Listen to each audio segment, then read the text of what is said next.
재산이라고는 집 한 채밖에 없는 이제 노인들 생활비를 어떻게 충당해야 되나 라는 고민을 가지고 있는 사람들이 적지 않나 봅니다.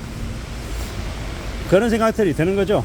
그냥 젊은 사람들의 입장에서 봤을 때는 아니 그냥 그 집이 있으면 그 주택연금 신청해 가지고 매달 받는 돈으로 그걸로 생활비 충당하면 되지 않나. 어차피 나이가 더 들어서 죽으면 그 집을 자식들한테 물려주든 어떻게 하든 그 다 이제 놔두고 떠나야 되는 건데, 이 엄연히 부동산이라고 하는 자산을 가지고 있으면 그거 잘 활용해서 자기 생활비 쓰면 그것만큼 유용한 게 어디 있을까, 이런 생각들을 보통 하는데요, 나이 드신 분들은 그런 생각을 못 한다라고 하죠.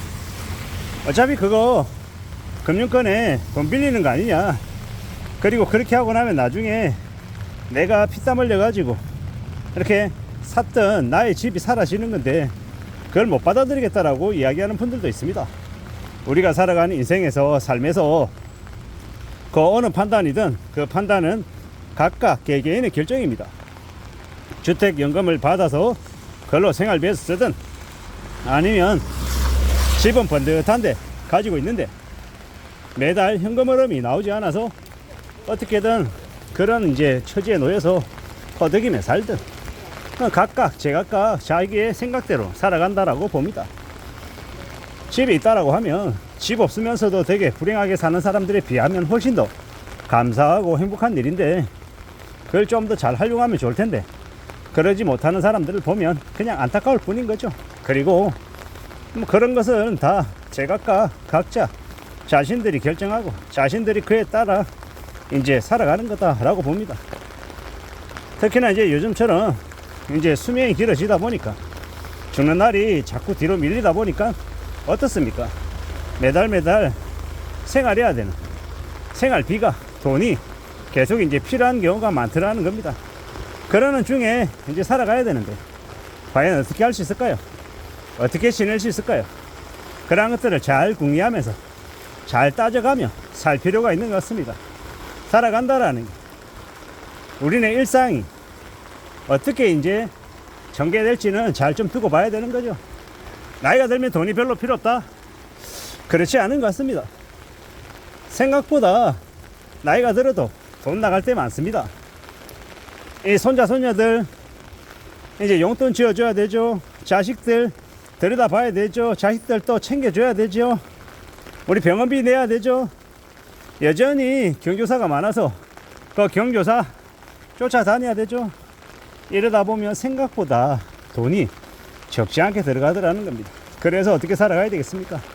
부지런히 열심히 땀 흘리며 살고 이 젊을 때 한 푼이라도 좀 더 모으려고 애쓰고 그렇게 성실하게 착실하게 살아가는 거, 그게 아마 제일 필요한 것 같습니다. 그렇게 지내야, 그렇게 살아가야 삶이 좀 두둑해지지 않겠나라고 보는 겁니다.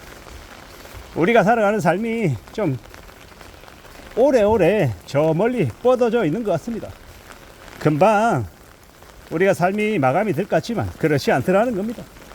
점점 수명도 길어지고요, 건강하게 왕성하게 활동하는 중장년들도 많은 것 같습니다. 누가 그러더라고요. 한 3, 40년 전만 해도 환갑잔치가 당연했단 말이에요. 나이 61살이 돼서 환갑이 됐습니다 라고 하면 주변에서 잔치를 했단 말입니다. 근데 지금은요, 환갑 잔치한다 그러면 주변에서 욕하죠.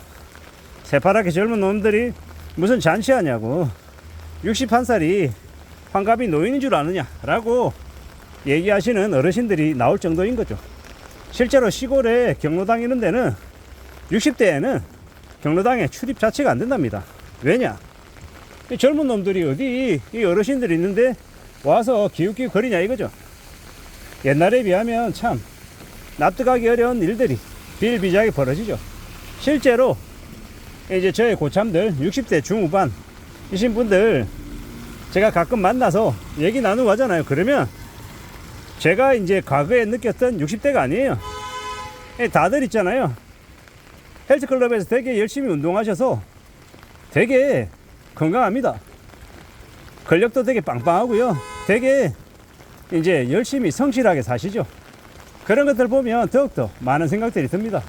이야, 이 살아가는 게 이 삶이 이 조금이라도 이렇게 젊고 성실하게 착실하게 살면 열심히 이제 땀 흘리면서 이제 지내시는 분들이 더욱더 이 근력이 이 외모가 되게 엄청나구나라고 생각하는 거죠. 참 많은 생각들이 드는 겁니다. 우리가 살아가는 지금의 현실 세계 속에서 우리가 어떻게 살면 좀 잘 살 수 있을까, 안전하게 살 수 있을까, 또 무탈하게 지낼 수 있을까, 많은 고민들 하잖아요. 우리가 노년에 나이가 들어서 챙겨야 될 것들이 여러 가지가 있지만 그 중에 중요한 것들 중에 하나가 이 꾸준한 현금 흐름입니다. 꾸준한 현금 흐름을 만들어내려면 어떻게 해야 됩니까? 이 월세를 받는 그런 이제 임대형 부동산을 가지고 있든 아니면 고배당 우량주를 가지고 있으면서 배당을 받든 아니면 채권을 가지고 있으면서 채권 이자를 받든 그런 이제 꾸준한 지속적인 그런 현금 흐름을 만들어낼 수 있는 그런 것들이 있어야 된다라는 거죠. 그런 것들을 갖추고 살아가야 그래야 삶이 만들어지더라는 겁니다. 잘 생각하고 잘 따져보며 지내야죠. 살아가는 현실들, 우리의 일상들, 그 삶 속에서 우리가 뭐가 좀 더 중요하고 뭐가 좀 덜 중요한지 이런 것들을 미리 따져놓고 미리 준비해놓고 그리고 사는 게 제일 필요한 것 같습니다. 남들하고 비교질하고 있잖아요. 아, 쟤는 어디 산대, 난 어디 사는데, 이런 헐짓거리 할 필요 없는 것 같습니다. 착실하게 자기의 일상 속에서 자기의 삶 속에서 그냥 지내면 되는 것 같습니다. 너무 욕심 부리지 말고요. 성실하게 착실하게 남들보다 땀 더 흘리고 고생 더 하고 내가 저 지저분한 일, 힘든 일, 험한 일 내가 도맡아서 먼저 하겠다, 이런 생각으로 살면, 그렇게 지내면 그의 인생이 잘 풀릴 수밖에 없다라고 생각합니다. 내가 하기 싫은 일, 남들이 끌어야 하는 일을 도맡아서 먼저 해준다, 그만큼 좋은 일이 어디 있습니까? 그러면 고마워하는 거고 알아서 챙겨주고 알아서 하니까요. 그러면 이제 그 친구를 제대로 쓸 수밖에 없는 거죠. 그런 모습들, 그런 의지들, 그런 삶이 앞으로도 계속 허락되는 것 같습니다. 부지런히 살아야죠. 이가 없으면 잇몸으로 사는 거고요. 궁하면 통한다 했습니다. 주어진 상황에 맞춰서 처지에 맞게 자신의 삶을 잘 좀 전개시켜 나가면 그러면 좋을 것 같습니다. 그런 마음으로 그런 각오로 살아가자라고 이야기하고 싶은 거죠. 이제는 좀 더 열심히 할 때가 됐다, 좀 더 분발하고 좀 더 애써야겠다라는 겁니다. 이때까지 많이 누리고 많이 여유 부리며 살아왔던 사람들이 이제 그런 것들이 이제 예전만큼 이제 허락이 안 되니까 많이 힘들어하고 많이 충격을 느끼는 것 같습니다. 근데 잘 생각해 보자고요. 이때까지 우리가 누려왔던 것들을 앞으로도 잘 누릴 수 있을지, 아니면 그 얘기가 이제 더 이상 유효하지 않을지를 잘 좀 따져볼 필요가 있는 것 같습니다. 이상입니다.